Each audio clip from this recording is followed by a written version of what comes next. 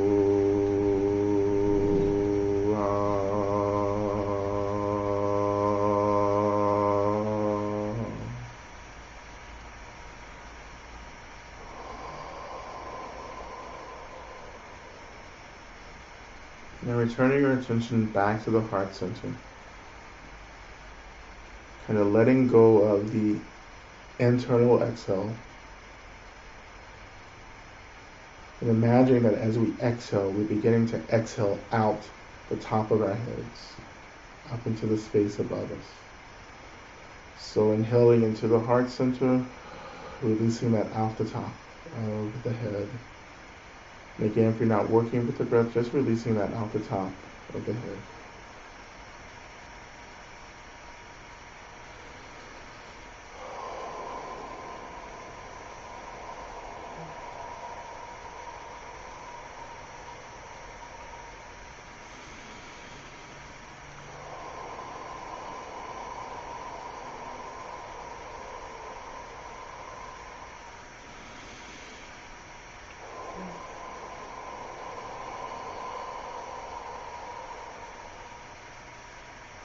Just one more breath.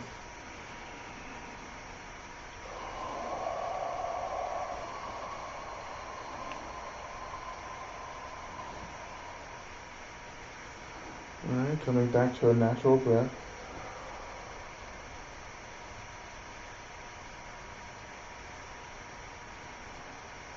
Alright, just moving through the last stages of our snow practice, which is just letting everything go. So letting go of thinking about anything, visualizing anything, just let everything go. And of course the last stage is letting everything float. Letting everything float.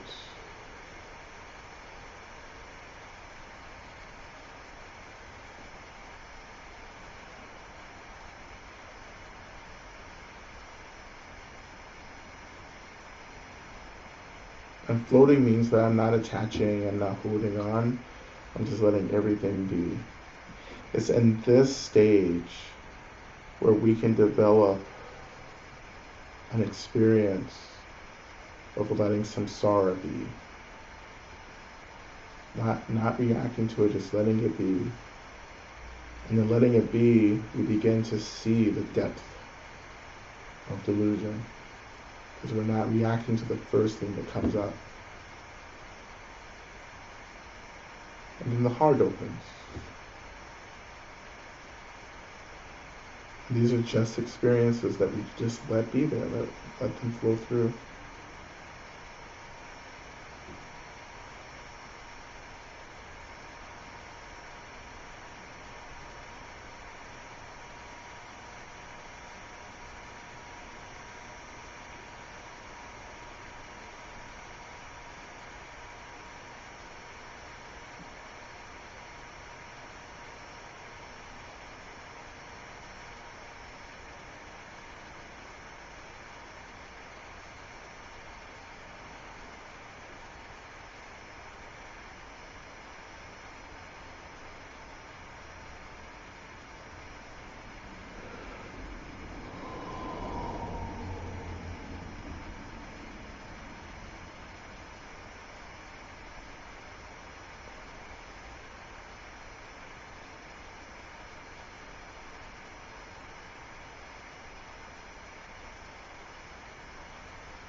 And so when you're ready, coming back into the space, awakening the body through simple movement, just stretching, just doing whatever feels appropriate for you. And let's just turn our attention now to our closing prayer, Shantideva's prayer. And we'll recite this 3 times. 3 times.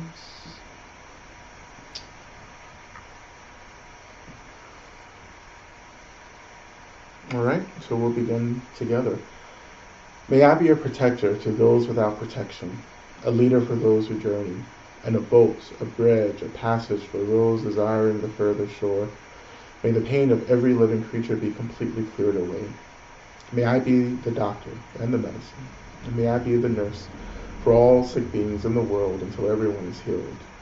Just like space and the great elements such as earth, may I always support the life of all the boundless creatures, and until they pass away from pain, may I also be the source of life for all the realms of varied beings that reach into the ends of space.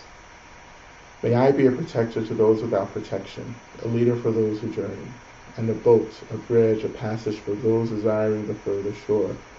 May the pain of every living creature be completely cleared away. May I be the doctor and the medicine, and may I be the nurse for all sick beings in the world until everyone is healed. Just like space and the great elements such as earth, may I always support the life of all the boundless creatures, and until they pass away from pain, may I also be the source of life for all the realms of varied beings that reach into the ends of space. And lastly, may I be a protector to those without protection, a leader for those who journey, and a boat, a bridge, a passage for those desiring the further shore. May the pain of every living creature be completely cleared away.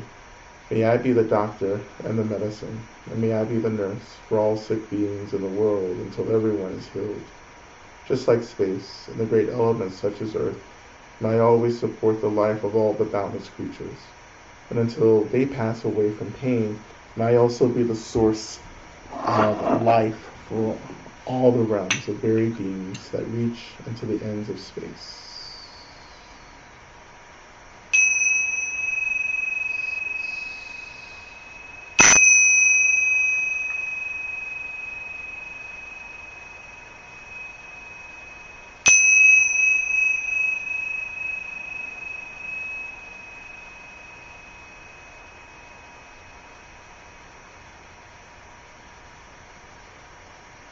Right.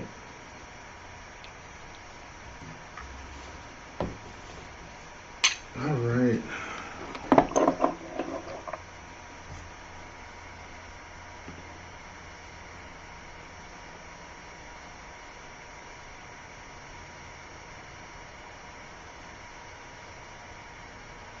All right, friends. I'm going to answer this one last question. This is the question I didn't get to. I find it scary when I become aware of those energies outside of myself. How do I find centeredness in that experience? Well, this is just the practice of developing trust and refuge. It's learning how to take refuge in practices, beings, experiences that are there to hold us, to protect us, to guide us.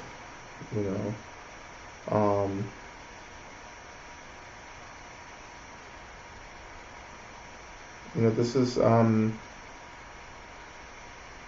the fear. Like the fear is like really at the center of a lot of our struggle here, right? It's just of course. Like so often, I think that I imagine or visualize the work of liberation is just like being told to jump off a building or jump off a ledge, and being told that like if you have faith, you're going to get caught.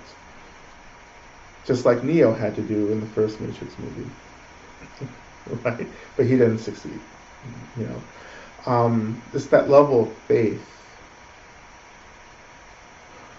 that some of these energies are here to protect me, but because I'm so afraid of them, I actually sabotage the ways in which they're trying to take care of me.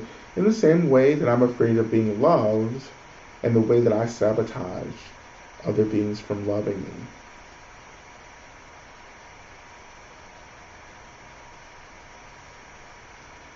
Tantra is the path of fearlessness, and it's true. It's a lot of fearless.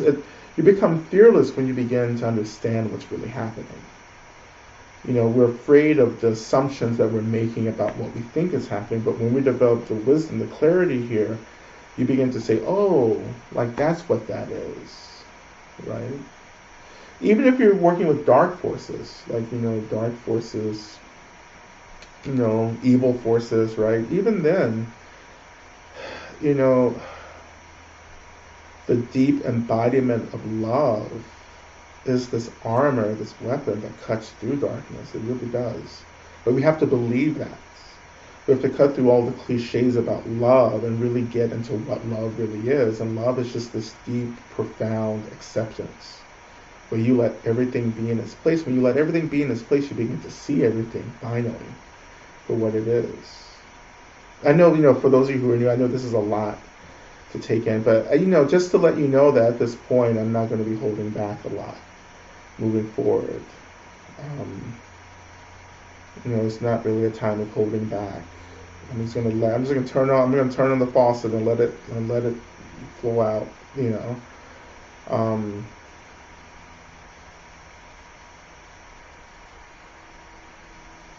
I do at some point, this week, I'm figuring out some of the workshops I want to give beginning of the year. But I want to do some work around protector energy. I know we in Burmese Martial, we do have a working group or a practice group around protectors, but I'm going to offer protector practice really in this form, and just working with my protectors and offering those protectors to you. Six-arm Mahakala, Shudrupa, Kali. Tara is actually one of my protectors, but Kali, this is a rabbit hole, but Kali is Kali. Tara is Kali, so we'll get into that. Even Medicine Buddha is a protector. I mean, every deity, wisdom deity, is also a protector. I want to do more of that work with everyone. So I think that's where we need to go. Is into really working with very strong energy forces around us and really learning how to ally with them. And that's going to really help you start moving through the world a lot less afraid of the world.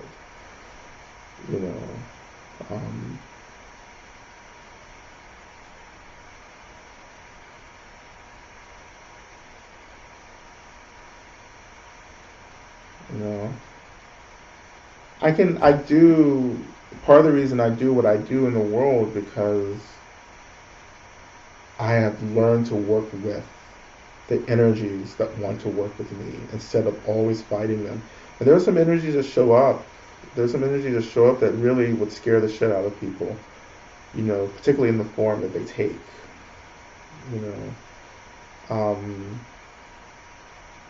But they're beings of light, and this is the complexity of this. Now, I'm tired of talking now. It's past 9 o'clock. Okay. I'm setting a hard boundary and being quiet. So thank you, everyone, for being here, for showing up. We're going to do it. We're going to keep it under time next week, and which is probably, it's probably a sign that I need to do more teaching. So thank you, everyone, for hanging in there, for being a part of this, and I continue to pray that the energy that we've cultivated stays with you, that becomes a part of you as we continue to move on in our practice, and as we move on. So next Monday, we'll be in the new year. So we're just going to keep moving on and doing what we need to do to get ourselves free, to get our communities free, right? And just working through these hard questions. This is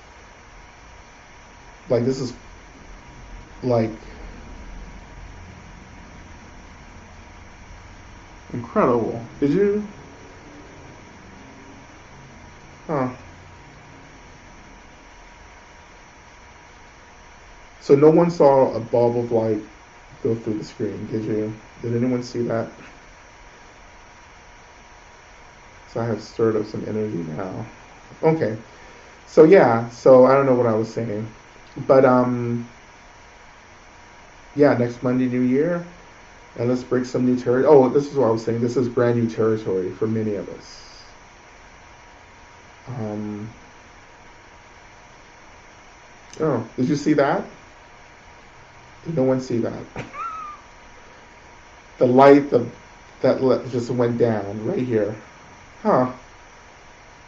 So interesting.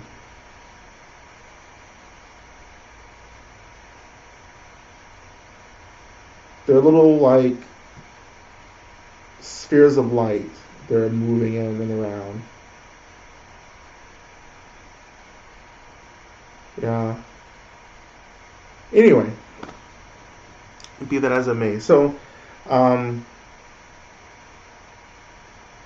so thank you everyone, and I hope you get some rest and take care of yourself. And um, it looks like orbs passing through, which is not uncommon. When I dig a little deeper, I dug a little deeper tonight for people, for us, for our practice. So there always calls in a whole bunch of energy. But we can talk about this later because it's getting late. So I'll talk about this more next week. Okay, thank you everyone. I love you all. Please be well. And I'll see you soon in some online venue for another year. Okay, thank you.